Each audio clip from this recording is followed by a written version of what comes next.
morning all. Today we are going to discuss about an important topic which is coming under the Zoology major, immunology.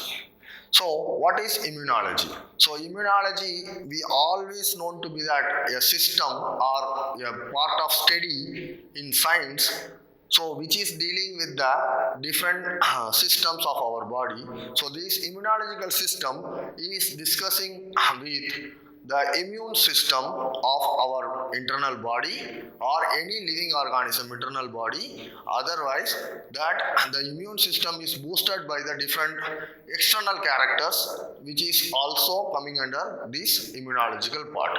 Before we are going to look in detail, we will go by the basics of immunology. So what is immunity? The immunity is the resistance to the onset of disease after infection by harmful germs or any type of pathogens which is affect our internal body. So in this case, if you look into this immunity, have two different type. This is one is the innate immunity, another one is the acquired immunity. Innate immunity also known to be a natural immunity or non-specific immunity. That acquired immunity is known to be that adaptive immunity. So in this we will go one by one into the detailed study. Before that we will go to the check with that what is the definition of innate immunity. Innate immunity is inherited by the organism from the parents or protects it from birth throughout the life. For example, humans have the innate immunity against any type of distemper or other type of diseases. For example, that innate immunity is from the birth, it will be transferred from our parents to the child. This is known to be an innate immunity. What is acquired immunity or adaptive immunity?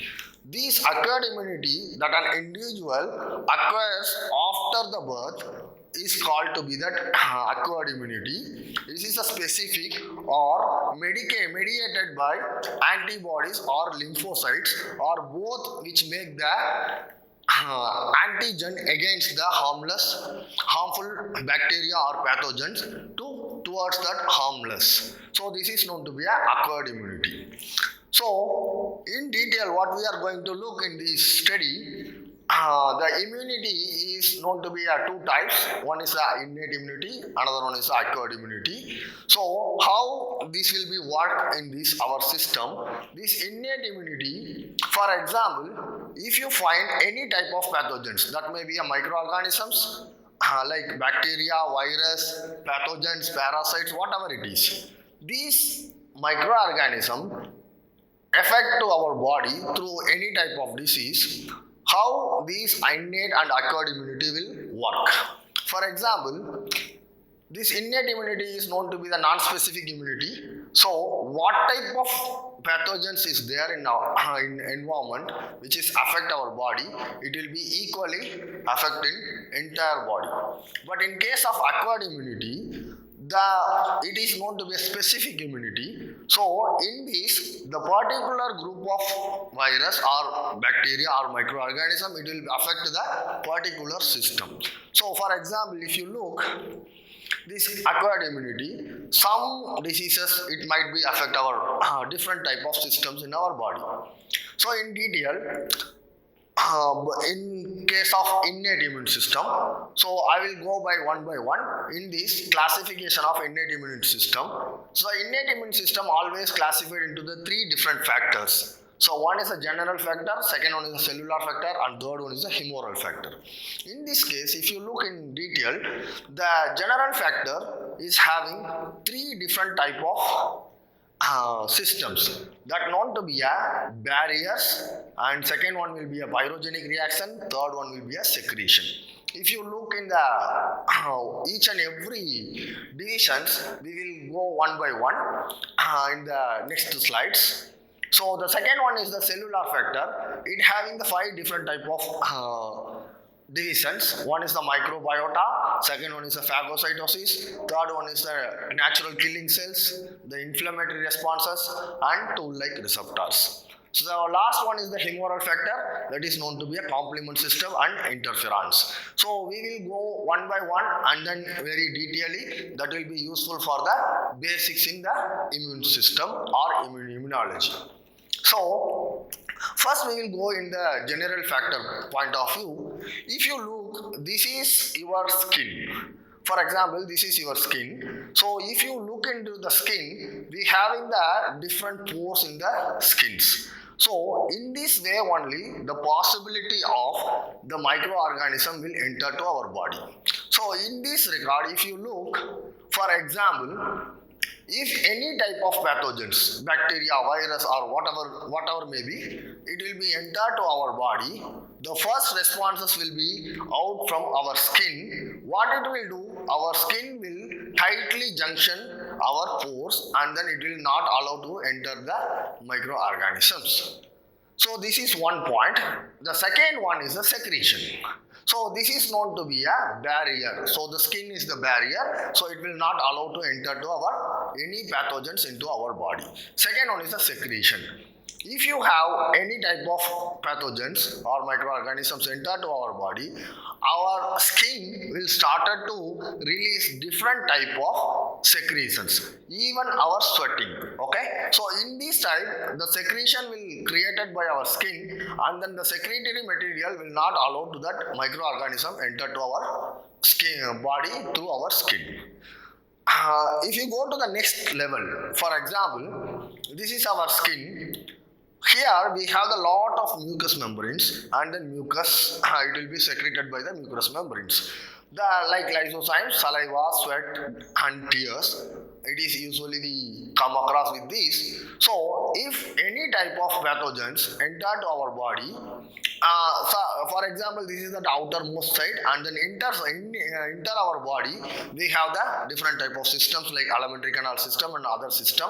Over there we will get, this is the gastrointestinal tract. So over there we will get the secretion of pepsin kind of mucus from the membranes. So in this case, if you look, any type of microorganism enter to that, and then it will be, these secretions will be try to stop that microorganism, and then these microorganism will not possible to enter to our body through the these secretions will make the low pH and differentiations, and then that will be impact to that microorganism will not allow to the enter to our body.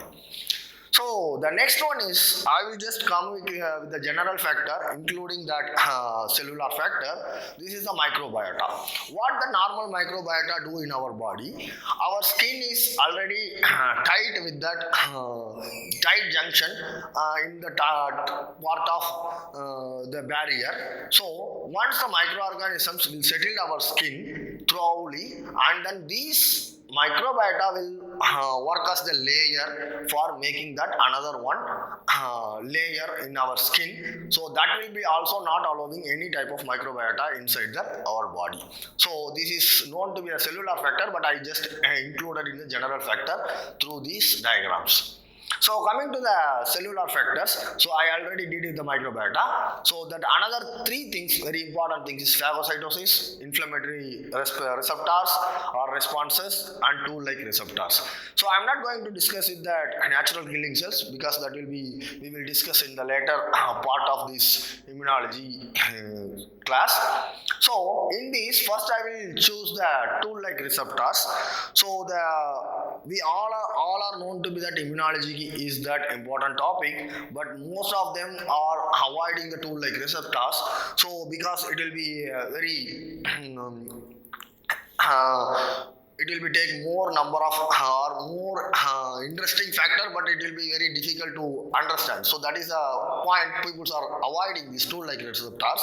So the tool-like receptors are epithelial cells which is secreted by our mucous membrane. And then for example, if you see this mucous membrane, basically our mucous membrane, mucus are secreted by our nasal cavity, and then our mouth, and then esophageal tract, and then mucus from our lungs bronchi.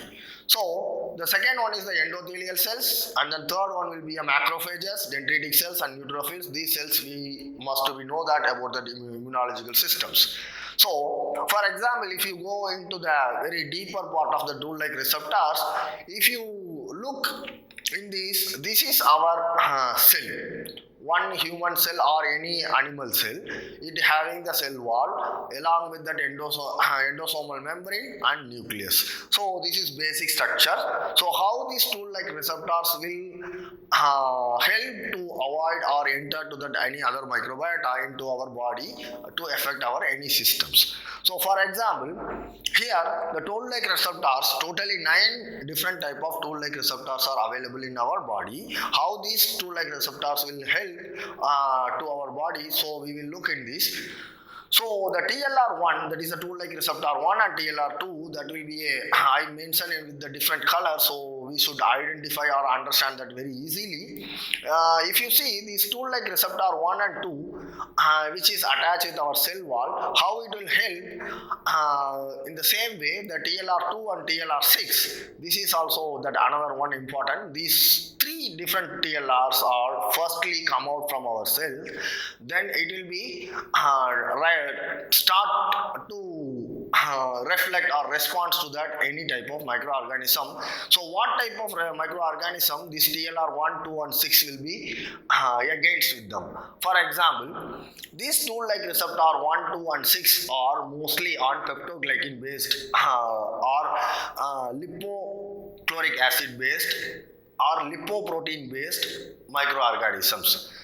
These type of we know that each and every microorganism or any living organism having the cells. So the cells having the different type of cell wall. So basically our cell wall is made up of protein or lipoproteins. So in this type of microorganism which is having the cell wall of lipoprotein or peptidoglycan or lipocholic acid or any type of parasites, these type of things will be identified by the TLR1, 2 and 6. This will be directly attacked to the particular microorganism, which will be helpful to reduce the infection in our cells. For example, in the third one is the TLR4. The TLR4, which will be highly reflected towards the lipopolysaccharides based cell wall microorganisms, and then other than that, this also impact to that fungal membranes, and then also will be some type of viral reactions. The TLR will be responsible for that. Then next one is the TLR5, that is the flagellated bacteria, which is type of bacteria which is having the flagella. That type of bacterial infection is being controlled by the TLR5. Then these 5 different type of TLRs, for example TLR1, TLR2, TLR6, TLR4 and TLR5, this will be react outside the cell and cell wall. So that the another 4 TLRs like TLR3, TLR7, TLR8, TLR9, which is inside our cell, the cell wall, then the endosomal membrane, which will be reacted.